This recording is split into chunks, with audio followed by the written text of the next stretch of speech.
जिस इंसान के साथ आप साथ फेरे लेते हैं, जिंदगी भर सुख दुख बांटने की कस्में खाते हैं, वही इंसान अचानक आपकी जिंदगी का सबसे बड़ा दर्द क्यों बन जाता है? कभी कभी ऐसा क्यों होता है कि बहुत प्यार करने के बाद भी दो लोग एक दूसरे को फूटी आंख नहीं सुहाते? और कभी ऐसा क्यों होता है कि कोई अजनबी पहली ही मुलाकात में अपना सा लगने लगता है? हम जिसे प्यार समझते हैं, जिसे अपनी मर्जी से चुना हुआ जीवन साथी मानते हैं, क्या वो वाकई हमारा अपना फैसला होता है? या फिर इसके पीछे कोई ऐसी अदृश्य ताकत है, कोई ऐसा पुराना हिसाब किताब है जो हमें खींचकर उस इंसान के पास ले आता है? आज इस वीडियो में हम एक ऐसी कड़वी और हैरान कर देने वाली सच्चाई से पर्दा उठाने जा रहे हैं, जिसे जानने के बाद आपके पैरों तले जमीन खिसक जाएगी। अध्यात्म और हमारे पुराने ग्रंथ कहते हैं कि शादी कोई दो दिलों का मिलन या सिर्फ इस जन्म का प्रेम नहीं है, बल्कि यह आपके पिछले जन्म का एक ऐसा अधूरा कर्ज है जिसे चुकाने के लिए आपको हर हाल में उस इंसान के पास आना ही पड़ता है। चाहे आप कितनी भी कोशिश कर लें, आप इस कर्ज के जाल से भाग नहीं सकते। इस गहरे रहस्य की गहराई में उतरने से पहले, अगर आप भी जीवन के इन अनसुलझे सवालों के जवाब ढूंढ रहे हैं और अध्यात्म की इस खूबसूरत यात्रा में हमारे साथ जुड़ना चाहते हैं, तो इस वीडियो को अभी लाइक कर दीजिए। अपने दोस्तों और परिवार के साथ इसे जरूर शेयर करें ताकि वे भी इस सच को समझ सकें। और हाँ, हमारे इस चैनल को सब्सक्राइब करके घंटी का बटन दबाना बिल्कुल मत भूलिएगा, क्योंकि आपकी जिंदगी को बदलने वाली ऐसी ही कई अनमोल बातें हम आपके लिए लाते रहते हैं। कमेंट सेक्शन में जय श्री कृष्णा या हर हर महादेव लिखकर अपनी हाजिरी जरूर लगाएं, क्योंकि यहीं से हमारी इस आध्यात्मिक यात्रा की शुरुआत होती है। अब जरा शांत दिमाग से सोचिए कि आपके घर में, आपके पड़ोस में या खुद आपकी जिंदगी में ऐसा कितनी बार हुआ है कि दो लोग एक दूसरे से नफरत करते हैं, रोज उनके बीच झगड़े होते हैं, फिर भी वे एक ही छत के नीचे रहने के लिए मजबूर हैं। वे चाहकर भी एक दूसरे से अलग नहीं हो पाते। दूसरी तरफ कुछ ऐसे जोड़े भी होते हैं जो एक दूसरे के लिए अपनी जान तक देने को तैयार रहते हैं, लेकिन किस्मत उन्हें पल भर के लिए भी साथ नहीं रहने देती। आखिर ऐसा क्यों होता है? क्या यह सिर्फ एक इत्तेफाक है या फिर इसके पीछे कर्मों का कोई बहुत बड़ा लेखा जोखा काम कर रहा है? असल में जब हमारा जन्म होता है तो हम अपने साथ पिछले कई जन्मों की एक अदृश्य डायरी लेकर आते हैं। इस डायरी में लिखा होता है कि हमने किससे क्या लिया था और किसको क्या दिया था। जब तक वो हिसाब पूरा नहीं होता, तब तक वो आत्मा हमारे जीवन में किसी न किसी रूप में घूमती रहती है। और सबसे बड़ा हिसाब किताब चुकाने के लिए वो आत्मा हमारे जीवन साथी के रूप में हमारे घर आती है। आशी मुनियों और संतों ने साफ कहा है कि इस दुनिया में कोई भी इंसान आपके जीवन में बिना वजह नहीं आता। अगर कोई आपको बेइंतहा प्यार कर रहा है, तो समझ लीजिए कि पिछले जन्म में आपने उस पर कोई बहुत बड़ा उपकार किया था, जिसका बदला वो इस जन्म में आपको सुख देकर चुका रहा है। लेकिन अगर आपका जीवन साथी आपको पल पल तड़पा रहा है, आपकी हर खुशी को दुख में बदल रहा है, तो समझ जाइए कि यह आपका ही वो अधूरा कर्ज है जो आप पिछले जन्म में छोड़ आए थे। अब वो इंसान प्रकृति के नियम के अनुसार आपसे अपना वो कर्ज वसूलने आया है। आप रोएं, चिल्लाएं या किस्मत को दोष दें, लेकिन जब तक वो पाई पाई का हिसाब बराबर नहीं कर लेगा, तब तक आपको उस बंधन से मुक्ति नहीं मिल सकती। यही वजह है कि कई बार सब कुछ ठीक होने के बाद भी शादीशुदा जिंदगी में एक ऐसा मोड़ आता है जहां इंसान खुद को बिल्कुल बेबस महसूस करने लगता है। लेकिन कहानी सिर्फ इतनी सी नहीं है। इस कर्मों के खेल में एक ऐसा मोड़ भी आता है जो अच्छे भले इंसान की बुद्धि को भ्रमित कर देता है। कई बार ऐसा होता है कि एक इंसान बहुत अच्छा होता है, सबका भला करता है, भगवान की भक्ति में लीन रहता है, लेकिन उसे जीवन साथी ऐसा मिलता है जो उसकी जिंदगी को नरक बना देता है। तब हमारे मन में सवाल उठता है कि भगवान इतने अन्याय कैसे हो सकते हैं? एक भले इंसान को इतनी बड़ी सजा क्यों मिल रही है? यहीं पर अध्यात्म का वो सबसे बड़ा सस्पेंस सामने आता है, जिसे आम इंसान अपनी इन खुली आंखों से कभी नहीं देख पाता। वो सच इतना गहरा और चौंकाने वाला है कि उसे समझने के बाद आपके जीने का नजरिया ही बदल जाएगा। उस रहस्य की परतें जैसे ही खुलती हैं, वैसे ही इंसान के सामने अपने उन कर्मों का चेहरा आ जाता है जिन्हें वो सदियों पहले करके भूल चुका था। वह रहस्य कुछ और नहीं, बल्कि हमारे प्रारब्ध का वह बंद खाता है जो समय आने पर अपने आप खुल जाता है। जब एक बहुत ही सीधा और धार्मिक इंसान किसी बेहद क्रूर या मतलबी जीवन साथी के चंगुल में फंस जाता है, तो यह भगवान का अन्याय नहीं, बल्कि प्रकृति का वह तराजू है जो दोनों तरफ के पलड़ों को बराबर कर रहा होता है। पिछले जन्म में शायद इस भले इंसान ने ताकत या किसी और नशे में चूर होकर उस दूसरी आत्मा को बहुत सताया होगा, उसका हक छीना होगा, या उसे किसी ऐसे मोड़ पर छोड़ दिया होगा जहां वह तड़प तड़प कर जी रही थी।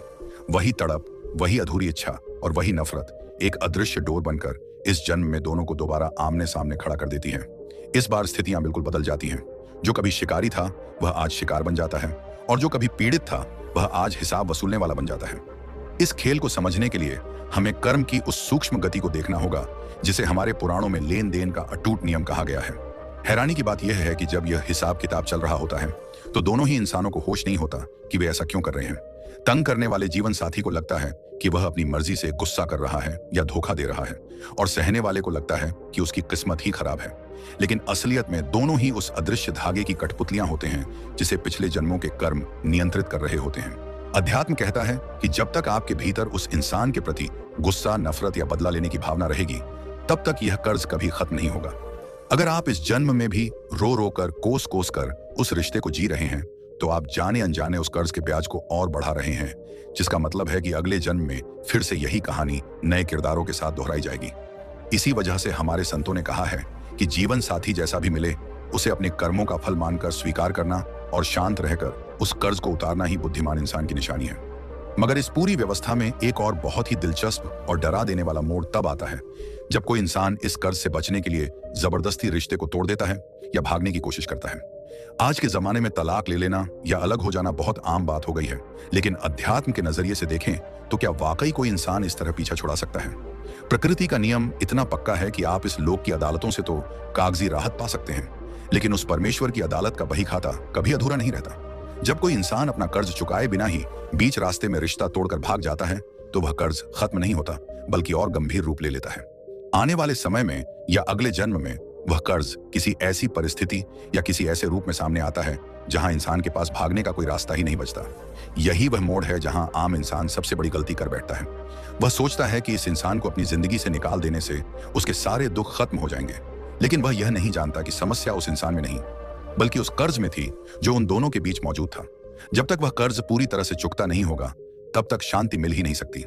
इसी ताने बाने के बीच एक ऐसा गहरा सवाल भी खड़ा होता है जो बड़े बड़े ज्ञानियों को भी सोच में डाल देता है। अगर शादी सिर्फ पिछले जन्म का कर्ज है, तो फिर उस सच्चे प्रेम का क्या जो हम कुछ चुनिंदा रिश्तों में देखते हैं? क्या वह प्रेम भी सिर्फ एक छलावा है, या फिर उस निस्वार्थ प्रेम के पीछे भी कोई बहुत बड़ा आध्यात्मिक राज छुपा हुआ है जो केवल उन्हीं लोगों को पता चलता है जो इस चक्रव्यूह से बाहर निकल पाते हैं? वह निस्वार्थ प्रेम जिसे हम कुछ खुशनसीब जोड़ों के बीच देखते हैं, असल में कोई साधारण भावना नहीं, बल्कि पिछले कई जन्मों की सामूहिक भक्ति और पुण्य का संचित फल होता है। जब दो आत्माएं एक दूसरे के साथ केवल स्वार्थ या शारीरिक आकर्षण के लिए नहीं, बल्कि एक दूसरे के आत्मिक विकास के लिए जुड़ती हैं, तो उनका रिश्ता एक मिसाल बन जाता है। लेकिन ऐसी जोड़ियां इस दुनिया में बहुत कम देखने को मिलती हैं। ज्यादातर मामलों में जिसे हम शुरुआत में गहरा प्रेम समझते हैं, वह केवल उस कर्ज को वसूलने की प्रकृति की एक अनूठी चाल होती है। शुरुआत में प्रकृति दोनों के बीच इतना सम्मोहन और आकर्षण पैदा कर देती है कि वे चाहकर भी एक दूसरे से दूर नहीं रह पाते और शादी के बंधन में बंध जाते हैं। जैसे ही शादी की रस्में पूरी होती हैं और कुछ समय बीतता है, वह आकर्षण धीरे धीरे गायब होने लगता है और असली बही खाता सामने आ जाता है। तब इंसान सोचता है कि जो व्यक्ति शादी से पहले इतना अच्छा था, वह अचानक इतना कैसे बदल गया? असल में वह व्यक्ति बदला नहीं है, बल्कि उसके भीतर छिपी हुई कर्जदार आत्मा ने अब अपना असली रंग दिखाना शुरू कर दिया है। इसे आप इस तरह समझ सकते हैं कि जब बैंक किसी को लोन देता है, तो शुरुआत में बहुत मीठी बातें की जाती हैं, स्वागत किया जाता है, लेकिन जब किस्तें चुकाने का समय आता है और इंसान चूक जाता है, तो वही बैंक सख्त रवैया अपना लेता है। ठीक इसी तरह हमारा जीवन साथी भी हमारे पिछले जन्मों की किस्तों को वसूलने का एक जरिया मात्र है। अध्यात्म की भाषा में इसे आरणानुबंध कहा जाता है, यानी आराण का वह बंधन जो दो जीवों को आपस में बांध कर रखता है। जब तक यह आरणानुबंध पूरी तरह समाप्त नहीं होता, तब तक दोनों में से कोई भी एक दूसरे से मुक्त नहीं हो सकता। चाहे वे एक ही घर में रहकर अजनबियों की तरह जिएं या रोज रोज की कलह में खुद को झोंक दें, उन्हें उस भट्टी में तपना ही पड़ता है। लेकिन इस पूरी प्रक्रिया में सबसे बड़ा रहस्य यह है कि हम इस ऋणानुबंध को पहचानें कैसे। हमें कैसे पता चलेगा कि हमारा जीवन साथी हमारे साथ जो व्यवहार कर रहा है, वह हमारे ही किसी पुराने कर्म का नतीजा है या फिर वह उसका अपना आज का स्वभाव है? इस बात को समझने के लिए हमारे संतों ने एक बहुत ही सरल मार्ग बताया है। जब आपके भीतर किसी के दुर्व्यवहार को देखकर भी नफरत की जगह करुणा और दया का भाव जागने लगे, जब आप उसके दिए हर दर्द को भगवान का प्रसाद मानकर शांति से स्वीकार करने लगे, तो समझ जाइए कि आपका वह पुराना खाता बंद होने की कगार पर है। लेकिन अगर उसके एक कड़वे शब्द के बदले आपके भीतर से 10 कड़वे शब्द निकलते हैं, तो आप समझ लीजिए कि आप उस दलदल में और गहरे ढसते जा रहे हैं। यहीं पर आकर इंसान की असली परीक्षा होती है। गृहस्थ जीवन को सबसे बड़ा योग और सबसे बड़ी साधना इसीलिए कहा गया है क्योंकि यहाँ आपको उस इंसान के साथ 24 घंटे रहना पड़ता है जो शायद आपकी परीक्षा लेने के लिए ही इस दुनिया में आया है। बाहर की दुनिया में आप कुछ घंटों के लिए अच्छे होने का नाटक कर सकते हैं, मंदिर में जाकर हाथ जोड़कर बैठ सकते हैं, लेकिन अपने घर की चारदीवारी के भीतर अपने जीवन साथी के सामने आपका असली रूप बाहर आ ही जाता है। मगर कहानी यहीं खत्म नहीं होती।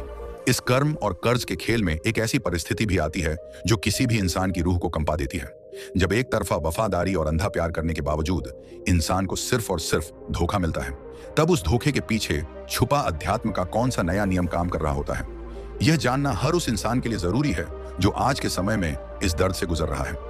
उस एक तरफा वफादारी और अंधे प्यार के बदले मिलने वाले धोखे के पीछे अध्यात्म का सबसे कठोर और निष्पक्ष नियम काम कर रहा होता है। यह नियम कहता है कि जब आप भगवान से ज्यादा किसी इंसान को अपनी जिंदगी का केंद्र बना लेते हैं, जब आप अपनी खुशी और अपने अस्तित्व की चाबी किसी और के हाथ में सौंप देते हैं, तो प्रकृति को वह मोह तोड़ना ही पड़ता है। जिस इंसान पर आप आंख बंद करके भरोसा करते हैं, वही इंसान जब आपको सबसे गहरा जख्म देता है, तो वह असल में आपको एक बहुत बड़ा आध्यात्मिक सबक सिखा रहा होता है। वह सबक यह है कि इस नश्वर संसार में कोई भी रिश्ता, कोई भी इंसान स्थायी नहीं है। जिसे आप अपना समझकर चिपक रहे थे, वह तो केवल एक निमित्त था, एक जरिया था जो आपको यह याद दिलाने आया था कि आपकी आत्मा का असली संबंध सिर्फ और सिर्फ उस परमपिता परमात्मा से है। जब इंसान सांसारिक मोह में अंधा होकर अपने वास्तविक उद्देश्य को भूल जाता है, तब प्रकृति को धोखे और दर्द का यह कड़वा घूंट पिलाकर उसकी आंखें खोलनी पड़ती हैं। यही वह अंतिम सत्य है जिसे समझ लेने के बाद इंसान इस जन्म, मरण और कर्मों के अंतहीन चक्रव्यूह से हमेशा के लिए मुक्त हो जाता है। शादी का यह रिश्ता, यह पिछले जन्मों का अधूरा कर्ज तब तक ही आपको तड़पा सकता है जब तक आप इसे अज्ञानता के चश्मे से देखते रहेंगे। जैसे ही आपके भीतर ज्ञान का प्रकाश जलता है, आप यह देखने में सक्षम हो जाते हैं कि आपका जीवन साथी कोई शत्रु या कोई पराया इंसान नहीं, बल्कि आपकी अपनी ही आत्मा को शुद्ध करने वाला एक माध्यम है। उसने जो भी दुख दिए, जो भी परेशानियां खड़ी की, वे सब आपके पुराने पापों के मैल को धोने के लिए थी। इस सत्य को स्वीकार करते ही आपके मन से सारी शिकायतें, सारा गुस्सा और सारा द्वेष पल भर में गायब हो जाता है। आप अपने जीवन साथी को उसके सारे अवगुणों के साथ क्षमा कर देते हैं और मन ही मन भगवान का धन्यवाद करते हैं कि उन्होंने इस रिश्ते के जरिए आपके प्रारब्ध का एक बहुत बड़ा बोझ हल्का कर दिया। इस आध्यात्मिक यात्रा के अंत में जब इंसान अपने सारे ऋणानुबंधों को शांति, धैर्य और ईश्वर की भक्ति के साथ चुका देता है, तब उसके जीवन में उस परम शांति का उदय होता है जिसे दुनिया की कोई भी ताकत डिगा नहीं सकती। तब शादी केवल एक सामाजिक बंधन या मजबूरियों का समझौता नहीं रह जाती, बल्कि वह एक ऐसी पवित्र साधना बन जाती है जो आत्मा को परमात्मा से मिला देती है। अब समय आ गया है कि हम अपनी इस चेतना को जगाएं, अपने दुखों पर रोना बंद करें और अपने हर रिश्ते को कर्मों के इस पावन बही खाते के नजरिए से देखें। जब आप इस सत्य को आत्मसात कर लेंगे, तो आपकी जिंदगी का हर दर्द एक वरदान में बदल जाएगा और आप इसी जन्म में जीते जी उस परम आनंद और मुक्ति का अनुभव कर पाएंगे जिसे पाने के लिए बड़े बड़े योगी सदियों तक तपस्या करते हैं। क्या आपने कभी श्मशान की उस शांत राख को ध्यान से देखा है, जहां पहुंचकर हर इंसान की अकड़, उसका घमंड और उसकी ऊंची हैसियत चंद मिनटों में धुआं बनकर हवा में विलीन हो जाती है?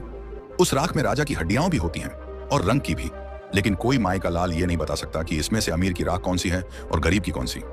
यही इस जिंदगी का सबसे पहला, सबसे कड़वा और सबसे बड़ा सच है, जिसे इंसान अपनी पूरी जिंदगी आलीशान मकानों, महंगी गाड़ियों और बैंक के लॉकरों में बंद पैसों के पीछे भागते हुए भूल जाता है। हम जिस दुनिया में जी रहे हैं, वहां इंसान का होना उतना मायने नहीं रखता जितना उसका जेब में पैसा होना मायने रखता है।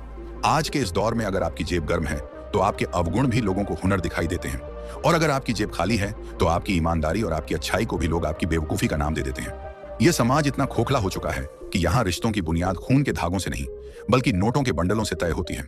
जब तक आपके पास धन दौलत है, तब तक आपके दूर के रिश्तेदार भी आपसे अपना सगा नाता ढूंढते फिरेंगे, और जैसे ही आपके सितारे गर्दिश में आए, आपके अपने सगे भाई बहन भी आपकी परछाई से कतराने लगेंगे। कितना अजीब है ना कि जिस पैसे को इंसान ने अपनी सहूलियत के लिए बनाया था, आज उसी पैसे ने इंसान को अपना गुलाम बना लिया है और रिश्तों की बलि चढ़ानी शुरू कर दी है। लोग कहते हैं कि प्यार, वफादारी और इज्जत बिकाऊ नहीं होते, लेकिन जरा अपने आसपास आंखें खोलकर देखिए, क्या वाकई ऐसा है? आज हर चीज की एक कीमत तय है, यहां तक कि इंसानी जज्बातों की भी। जो इंसान कल तक आपके लिए अपनी जान देने की बातें करता था, आज वही इंसान चंद रुपयों के फायदे के लिए आपकी पीठ में छुरा घोंपने से पहले एक बार भी नहीं सोचता। इस दुनिया में छल कपट और धोखे का ऐसा जाल बिछा हुआ है कि जिसे हम अपनी ढाल समझते हैं, वही अंत में हमारी बर्बादी का कारण बन जाता है।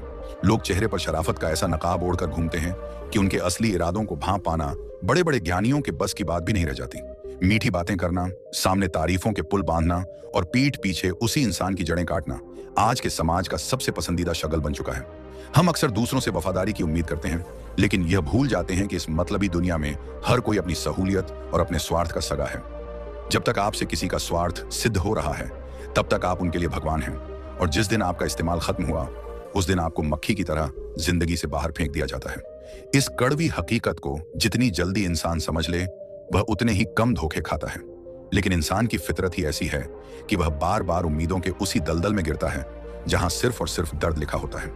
जरा सोचिए कि उस बूढ़े बाप के दिल पर क्या गुजरती होगी, जिसने अपनी जवानी की एक एक सांस, अपने खून का एक एक कतरा बहाकर अपने बच्चों को इस काबिल बनाया कि वे समाज में सिर उठाकर जी सकें। लेकिन वही बच्चे जब बड़े हो जाते हैं, तो उसी बाप की लाठी को बोझ समझने लगते हैं। जिस माँ ने खुद भूखे पेट रहकर, गीले में सोकर अपनी औलाद को पाला पोसा, आज उसी माँ को 2 वक्त की रोटी देने के लिए बेटों के बीच अनबन होती है, पंचायतें बैठती हैं और महीनों का बंटवारा होता है। क्या यही है वह तरक्की जिसे हम आधुनिक समाज कहते हैं? ये तरक्की नहीं, बल्कि इंसानी संवेदनाओं का कत्ल है। पैसा कमाने की इस अंधी दौड़ में इंसान इतना अंधा हो चुका है कि उसे अपनी ही जड़ों को काटने में कोई बुराई नजर नहीं आती। गरीबी का अपना एक अलग ही दर्द होता है, एक ऐसा दर्द जिसे सिर्फ वही समझ सकता है जिसने खाली पेट रातें गुजारी हों। एक गरीब इंसान जब सुबह उठता है तो उसे यह फिक्र नहीं होती कि आज वह कौन से महंगे कपड़े पहनेगा या कौन सी गाड़ी में घूमेगा। उसे बस इस बात की चिंता होती है कि क्या आज शाम को उसके बच्चों के मुंह में एक निवाला जा पाएगा या नहीं। That pizza crave